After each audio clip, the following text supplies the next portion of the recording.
നമസ്കാരം.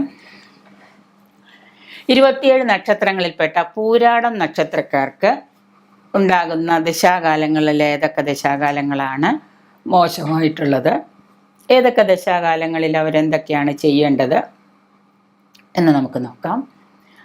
പൂരാടം നക്ഷത്രക്കാർക്ക് ചന്ദ്രദശ, രാഹുർദശ, ശനി മഹാദശാകാലം.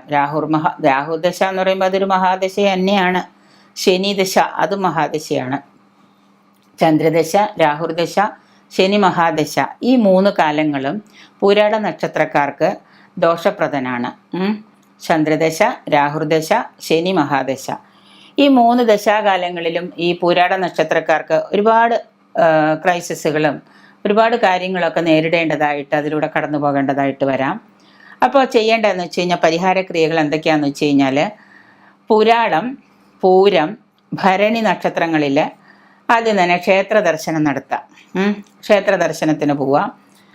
പൂജയും വഴിപാടൊക്കെ നടത്തി ശുക്രന് പ്രീതികരങ്ങളായ കാര്യങ്ങൾ. ശുക്രപ്രീതി എന്ന് പറയുമ്പോൾ വെള്ളിയാഴ്ച ദിവസമാണ് ശുക്രന് വിശേഷപ്പെട്ട ദിവസം. വെള്ള വസ്തുക്കളാണ് ശുക്രന് പ്രിയപ്പെട്ട വസ്തുക്കൾ. ദുർഗയാണ് പ്രിയപ്പെട്ട ദേവി. അപ്പോൾ അങ്ങനെയുള്ള കാര്യങ്ങൾ വെള്ളിയാഴ്ച ദിവസം നമുക്ക് ദുർഗാക്ഷേത്രത്തിൽ പോവാം. വെള്ള വസ്ത്രങ്ങൾ ധരിക്കാം. വെള്ള വസ്തുക്കൾ ദാനമായിട്ട് ചെയ്യാം. ഇപ്പോൾ നമ്മൾ ഏതെങ്കിലും ഒരു പാവപ്പെട്ട ഒരാൾക്ക് എന്തെങ്കിലും ഒരു വസ്ത്രം കൊടുക്കണം തോന്നുകയാണെങ്കിൽ വെള്ളിയാഴ്ച ദിവസം നമ്മളൊരു വെളുത്ത വസ്ത്രം വാങ്ങിച്ചിട്ട് എന്തെങ്കിലും കൊടുക്കാം, നമുക്ക് ദാനം കൊടുക്കാം. ഒന്നുമില്ലെന്നുണ്ടെങ്കിൽ വെളുത്ത ഒരു പാക്കറ്റ് പാല് വാങ്ങിച്ചു കൊടുത്താലും അത് മതി.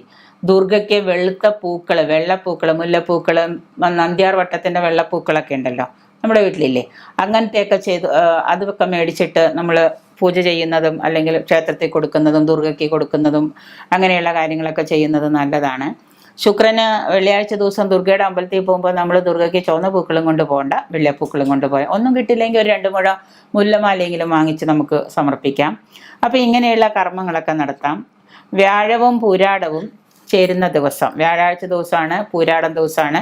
അങ്ങനെയുള്ള ദിവസങ്ങളിൽ വിഷ്ണുവിൻ്റെ ക്ഷേത്രത്തിൽ, വിഷ്ണു ക്ഷേത്രത്തിലോ ലക്ഷ്മി ക്ഷേത്രത്തിലോ ലക്ഷ്മിയുടെ അമ്പലത്തിലൊക്കെ പോയിട്ട് ദർശനം നടത്തിയിട്ട് പ്രാർത്ഥിക്കുന്നത് ഉത്തമമായിരിക്കും ഇങ്ങനെയുള്ള പ്രത്യേക ദിവസങ്ങളിൽ. പിന്നെ തിരുവോണം, ചതയം, പൂയം, ഉത്രട്ടാതി, പുണർദം, ആയില്യം നക്ഷത്രങ്ങൾ പ്രതികൂലങ്ങളാണ്.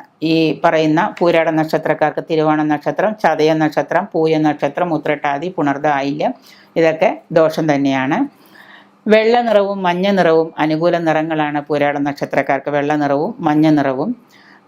അബസ്സാണ് ദേവത. പൂരാട നക്ഷത്രക്കാരുടെ ദേവത എന്ന് പറയുന്ന അബസ്സാണ്. അബസ്, ആപ സ. നിത്യവും നമ്മൾ അബസ്സിനെ ഭജിക്കുന്നത് നല്ലതാണ്. ഓം അഭിഭ്യോ നമ, ഓം അഭിഭ്യോ നമ എന്നാണ് അബസ്സിൻ്റെ ദേവതാ മന്ത്രം. അപ്പോൾ പൂരാട നക്ഷത്രക്കാർ ഈ മന്ത്രം അബഭ്യോ നമ എന്ന് ജപിക്കുന്നത്, അബസ് എന്ന് പറയുന്ന ദേവതയെ ജപിക്കുന്നതും വെള്ള നിറത്തിലും മഞ്ഞ നിറത്തിലുള്ള വസ്ത്രങ്ങൾ ധരിക്കുന്നതും വ്യാഴാഴ്ച ദിവസം ക്ഷേത്രത്തിൽ പോകുന്നതും ശുക്ര പ്രീതി വരുത്തുന്നതും ചന്ദ്രദശാകാലവും രാഹുർദശാകാലവും മഹാദശാകാലങ്ങൾ, ശനി മഹാദശാകാലങ്ങളൊക്കെ നിങ്ങൾ വേണ്ട പോലെയുള്ള ദോഷപരിഹാര കർമ്മങ്ങൾ ചെയ്യുന്നതൊക്കെ നല്ലതാണ് പൂരാട നക്ഷത്രക്കാർക്ക്.